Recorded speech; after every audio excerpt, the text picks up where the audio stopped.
টানা বৃষ্টিপাতের জেরে তিস্তা থেকে মহানন্দা একেবারে ফুলে ফেঁপে উঠছে। শিলিগুড়ির জাতীয় সড়ক 10-এর একাধিক জায়গায় ছোট থেকে বড় ধস নেমেছে। সেতিঝোড়া, সেলফিদারা, বিরিকতারা, লিকুভির সহ একাধিক জায়গায় বিভিন্ন সময় ধস নামে। উপরের পাথর গড়িয়ে নামছে। ধস সরিয়ে যান চলাচল স্বাভাবিক করার চেষ্টা করা হচ্ছে।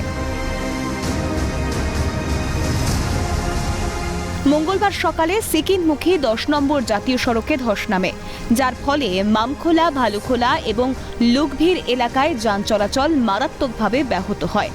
অপরদিকে পাহাড়ি এলাকার জল সমতলে নেমে যাওয়ায় তিস্তা নদীর জলস্তর দ্রুত বাড়ছে। জলপাইগুড়ির দোমোহনী থেকে কোচবিহার জেলার মেখলিগঞ্জ পর্যন্ত তিস্তা নদীর দুই পারে অবস্থিত দুর্বল ও ঝুঁকিপূর্ণ এলাকাগুলিতে জারি হয়েছে হলুদ বিপদ সংকেত।